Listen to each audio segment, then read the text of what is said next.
Hello, मेरा नाम साहिल सानी है। तो आज की स्टोरी के लिए मुझे पूरा विश्वास है कि आप लोग काफ़ी एक्साइटेड होंगे। तो आज की स्टोरी का शीर्षक है सही लोग। और ये कुछ हद तक जीसस क्राइस्ट की ज़िंदगी में ये घटना घटी थी। तो आई होप आपको स्टोरी अच्छी लगे, काफ़ी अच्छी लगे। तो इस कहानी में क्या है कि जीसस जी, जो जीसस क्राइस्ट हैं, वो एक नगर में आते हैं। तो उन्होंने देखा कि कुछ लोग वहाँ बहुत उदास, बहुत पीड़ा में बैठे हैं।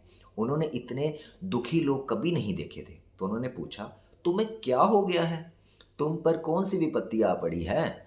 और उन्होंने कहा, हमें नरक से डर लगता है, हम कांपते हैं, हम नहीं जानते कि नरक से कैसे बचे। यही हमारा डर है, यही हमारी निरंतर पीड़ा है। हम सो नहीं सकते, हम आराम नहीं कर सकते जब तक कि हमें कोई रास्ता ना मिल जाए। तो जीसस उन लोगों से दूर चले जाते हैं। जीसस यहाँ पर एक सीधा डिसाइड करते हैं रुकना ही नहीं रुकना। तो थोड़ा आगे बढ़ने पर वो उन्होंने एक और समूह को एक वृक्ष के नीचे बैठे देखा जीसस जी ने। तो वो भी बड़े उदास, बड़े चिंता में, ठीक पहले समूह की तरह।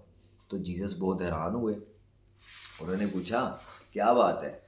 इस नगर में क्या हो रहा है? तुम इतने सारे उदास लोग क्यों दिख रहे हो? तुम इतने तनावग्रस्त क्यों दिख रहे हो? अगर तुम इसी अवस्था में रहे तो पागल हो जाओगे। तुम्हें क्या हो गया है? वैसे पागल तो काफ़ी लोग हो ही गए हैं।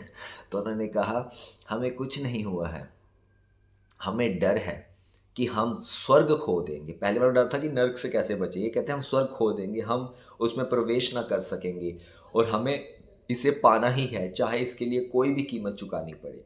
यही हमारी चिंता है और यही हमारा तनाव है। सॉरी। तो जीसस ने उन लोगों को भी छोड़ दिया। अब सूफी कहते हैं कि जीसस ने इन लोगों को क्यों छोड़ दिया? भाई ये तो अच्छे हैं, स्वर्ग की बातें कर रहे थे, क्योंकि ये धार्मिक लोग थे। तो उन्हें नरक से बचने का और स्वर्ग में प्रवेश करने का तरीका सिखाना चाहिए था। इसमें गलत क्या था? लेकिन उन्होंने बस उनसे मुंह मोड़ लिया। अब क्या होता है, जीसस जी उसके बाद उन्हें एक बगीचे में एक तीसरा समूह मिलता है, लोगों का एक छोटा सा समूह जो नाच रहा था, गा रहा था, आनंद मना रहा था। उन्होंने पूछा, क्या समारोह चल रहा है? आप कौन सा उत्सव मना रहे हैं? तो उन्होंने कहा, लोगों ने कहा जीसस जी को, कोई विशेष समारोह नहीं है, बस ईश्वर के प्रति हमारी कृतज्ञता, उसने हमें जो दिया है उसके लिए हमारा जो थैंकफुलनेस, ग्रेटफुलनेस है। हम उस इसके योग्य नहीं थे, पर ईश्वर ने हमें बहुत कुछ दिया, उसके लिए हम ये खुशी बयां कर रहे हैं। तो जीसस ने कहा, मैं तुमसे बात करूंगा, मैं तुम्हारे साथ रहूंगा, तुम मेरे लोग हो। इसलिए शीर्षक था सही लोग।